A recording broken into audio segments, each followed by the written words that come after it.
Hello बच्चों, आप सभी को नमस्कार। स्टूडेंट, आप लोगों की पढ़ाई अच्छी चल रही होगी। बच्चों, अभी प्री बोर्ड एग्ज़ाम भी चल रहा है, में आप बहुत व्यस्त होंगे। लेकिन हमारी जो तैयारी चल रही है वो 12th जो अकाउंटेंसी है और बिजनेस स्टडी उसके लास्ट ईयर के जो पेपर हैं उन पेपर्स के ऑब्जेक्टिव टाइप के क्वेश्चन हम कर रहे हैं। उस कड़ी में हमने 2010 से 2021 तक के जो पेपर हैं उनके ऑब्जेक्टिव टाइप के क्वेश्चन हल कर लिए हैं। आज की क्लास में 2022 का जो पेपर है उसके ऑब्जेक्टिव टाइप के पेपर आज हम देखने वाले हैं। तो स्टार्ट करते हैं आज की हमारी क्लास। आप सभी का वेलकम है। देखिए 2022, अब 2022 से 24 तक के गवर्नमेंट के द्वारा आप लोगों को स्कूलों में उपलब्ध भी कराए हैं, वो भी आप लोगों ने हो सकता है कि देख लिया हो, नहीं देखा हो तो देख भी सकते हैं। तो हम हल करते हैं। देखिए, पहला तो हमारे कोर्स में नहीं, दूसरा है अंशों का हरण करते समय।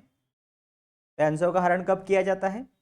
जब जो अंशधारी के द्वारा अलॉटमेंट की राशि या फर्स्ट कॉल या सेकंड कॉल का भुगतान नहीं किया जाता, उस समय के अंशों का हरण कर लिया जाता है। तो अंशों का हरण करते समय अंश पूंजी को नाम किया जाता है। जब अंशधारी के अंशों का हरण किया जाता है तो उस समय हम क्या एंट्री करते हैं? Share capital account debit. अभी तक जब भी हम अंशों का निर्गमन करते हैं तो एप्लीकेशन राशि मंगाते हैं, उस समय भी शेयर कैपिटल क्रेडिट होता है। अलॉटमेंट राशि मंगाते हैं तब भी शेयर कैपिटल क्रेडिट होता है। फर्स्ट कॉल सेकंड कॉल जब भी हम मंगाते हैं उस समय वो क्रेडिट होता है। लेकिन जब अंशों का हरण किया जाता है, शेयर फॉरफीचर होता है, उस समय शेयर कैपिटल डेबिट होता है। तो अंशों का हरण मतलब कि अंश पूंजी को वापस मांगना। तो कितनी अंश पूंजी वापस मांगी जाएगी? तो हमने अंशधारी से जितना पैसा मांगा है उतनी ही राशि हम उससे वापस मांगने वाले हैं। जैसे मान लो कि आवेदन राशि प्राप्त हो गई, उससे आवंटन राशि प्राप्त हो गई और उसके बाद में फर्स्ट कॉल का उसने पेमेंट नहीं किया, और फर्स्ट कॉल के जस्ट बाद यदि कंपनी के द्वारा अंशों का हरण कर लिया जाता है तो फर्स्ट कॉल तक जितना भी पैसा कंपनी ने मांगा है बस अंश पूंजी उतनी ही होगी। मान लो कंपनी के द्वारा 20 रुपये आवेदन पर मंगाया, 30 रुपये अलॉटमेंट पे मंगाया और 30 रुपये फर्स्ट कॉल पे मंगाया। इस प्रकार से 80 रुपये हो गए। अब एक अंश 100 रुपये का है और कंपनी ने अभी तक केवल 80 रुपये मंगाया और फर्स्ट कॉल उसने यदि नहीं दी और कंपनी फर्स्ट कॉल के जस्ट बाद ही अंशों का हरण कर लेती है तो अंश पूंजी कितनी होगी? 80 रुपये की होगी, न कि 100 रुपये की होगी। बच्चों को बस यही समझ में नहीं आता है कि अंश पूंजी खाता डेबिट किससे किया जाए, 100 रुपये से किया जाए या जितने अंशों का हरण जब किया जा रहा है उतने पैसों से। ठीक है, तो हमें क्या ध्यान रखना है? जितनी राशि मांगी गई है उतनी पूंजी उतने पैसे से ही अंश पूंजी खाता क्या होगा? डेबिट होगा। तो यहाँ पर वही आएगा कि अंशों का हरण करते समय अंश पूंजी खाते को नाम किया जाता है। तो किस मूल्य से? अंकित मूल्य। अंकित मूल्य मतलब उसका फेस वैल्यू, कि 100 रुपये का एक अंश है जो हम पढ़ते हैं उसमें, वो उसकी फेस वैल्यू हो गई। मांगी गई राशि के अंशों का हरण करते समय तक कंपनी के द्वारा कितना पैसा मांगा गया है वो हमें ध्यान रखना है।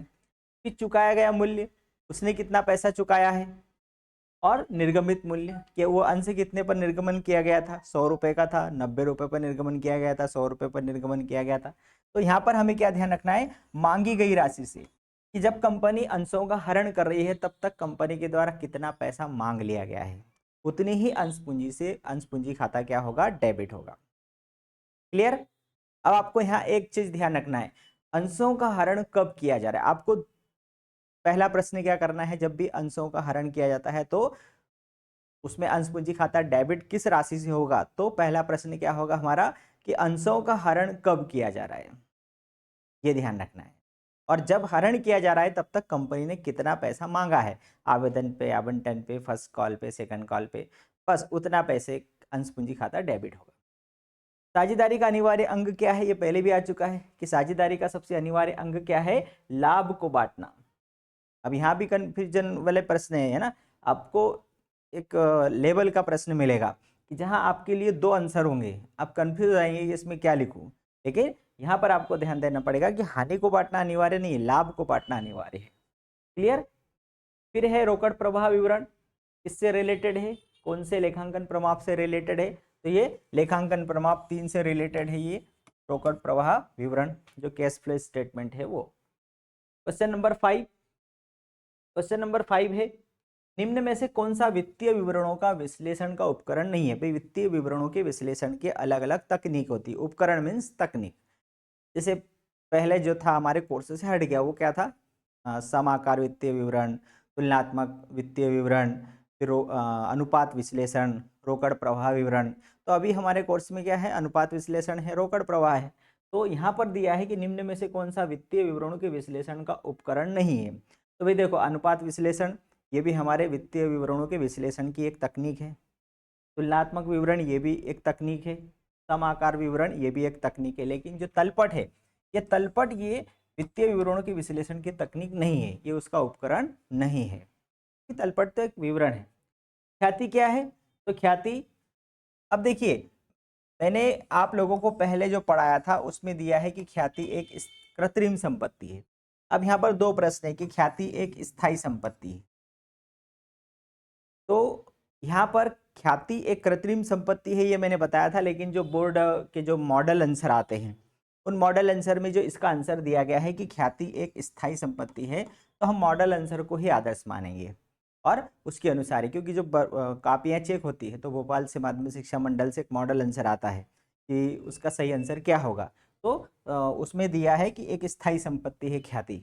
इसलिए जो पहले मैंने इन पेपरों में एक क्वेश्चन ये आया हुआ है, उसमें मैंने बताया था कि ख्याति एक कृत्रिम संपत्ति है। अब दोनों ये सही है। ख्याति एक कृत्रिम संपत्ति है कैसे? क्योंकि संपत्ति, जैसे मान लो फर्नीचर है, टेबल है, तो वो टेबल में हमारे सामने है और वो दिखाई दे रहा है।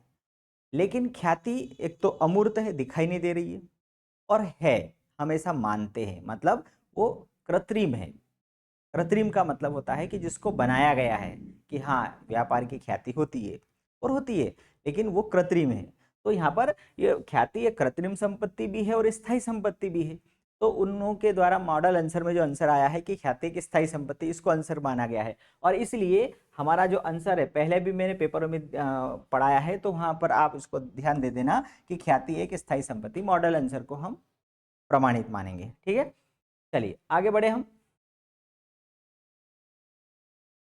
क्वेश्चन नंबर 2, रिक्त स्थान अयाचित लाभांश खालिस्तान पक्ष में दर्शाया जाता है। चिट्ठी के दो पक्ष होते हैं, एक दायित्व और दूसरा संपत्ति पक्ष। अयाचित लाभांश, तो अयाचित लाभांश ये किससे रिलेटेड है? ये दायित्व पक्ष से रिलेटेड है। ये दायित्व पक्ष में लिखा जाता है, चालू दायित्व के अंतर्गत लिखा जाता है। दायित्व पक्ष में भी चालू दायित्व में लिखा जाता है। अनुपात विश्लेषण दो मदों के मध्य, भाई अनुपात विश्लेषण आप लोगों ने पढ़ा होगा, चालू अनुपात, ठीक है, तरल अनुपात, ये पढ़े होंगे आप लोगों ने। तो अनुपात विश्लेषण दो मदों के मध्य खालिस्तान संबंधों को अभिव्यक्त करता है। जब भी अनुपात विश्लेषण, अनुपात का संबंध किससे होता है? दो चरों से होता है, दो मदों से होता है। और दो मदें कौन सी होती है? संख्यात्मक होती है। और संख्या आ गई मतलब यहाँ कौन सा संबंध आ गया? गणित का संबंध आ गया, गणितीय संबंध।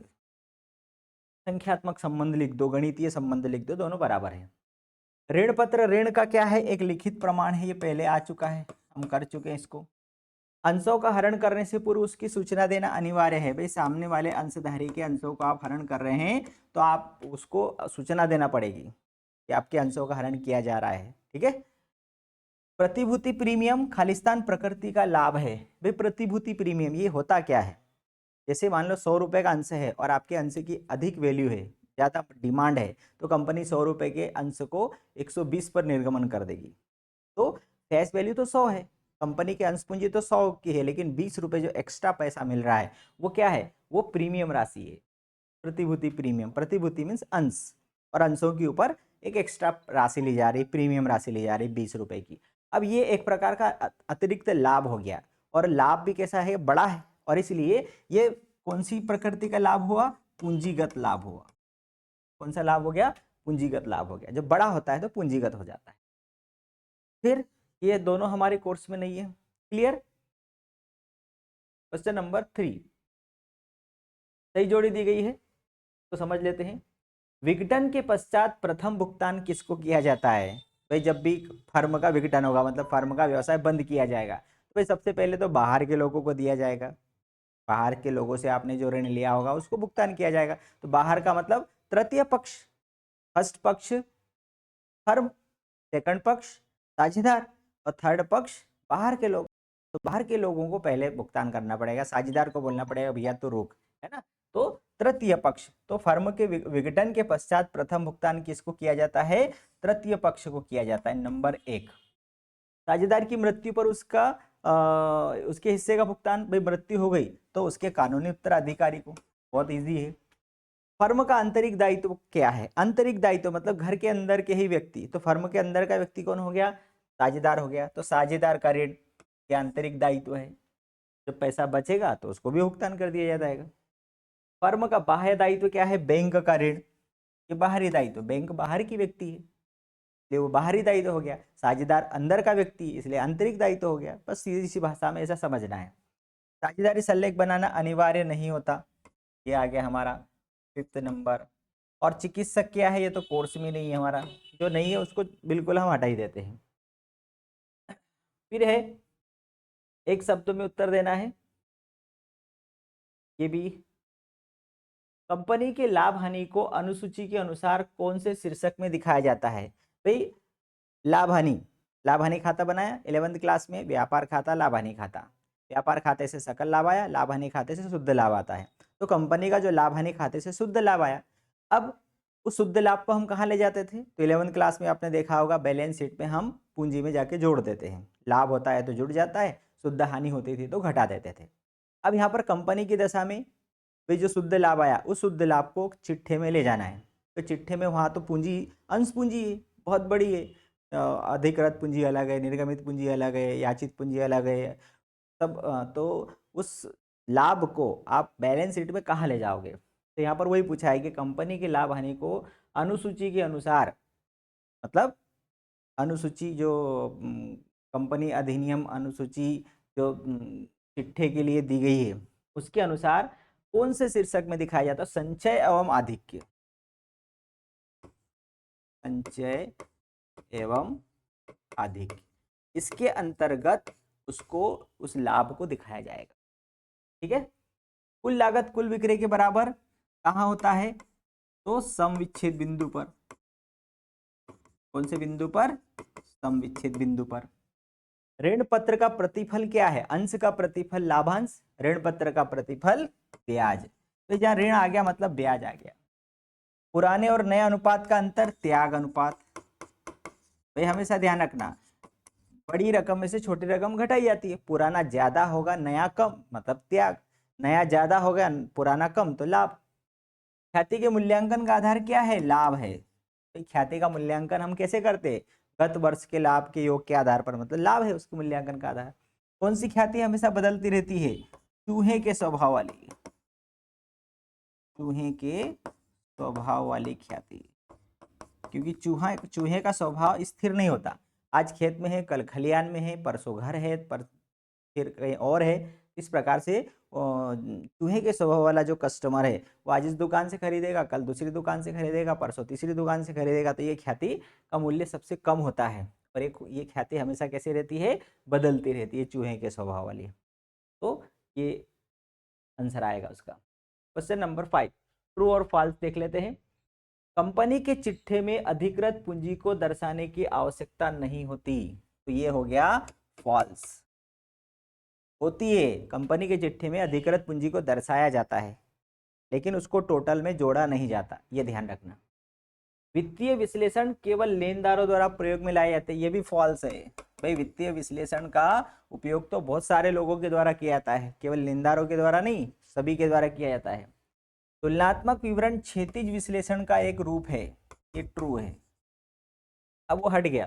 तुलनात्मक विवरण जो विश्लेषण की एक तकनीक थी वो हट गई। वो बंधक ऋण पत्र सुरक्षित ऋण पत्र कहलाते, ये भी ठीक है।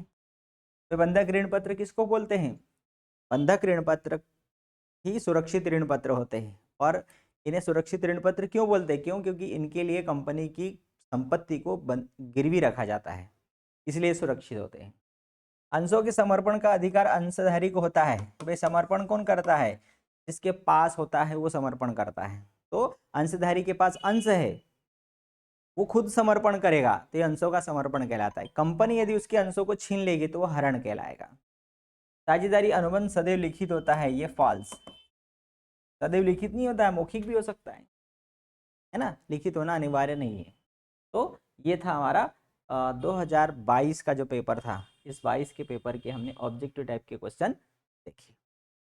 वीडियो अच्छा लगे तो लाइक करो, अपने दोस्तों के साथ ज़्यादा से ज़्यादा शेयर करो, और चैनल पर नए हो तो सब्सक्राइब करना ना भूलें। अगले वीडियो में फिर मिलेंगे, के लिए नमस्कार।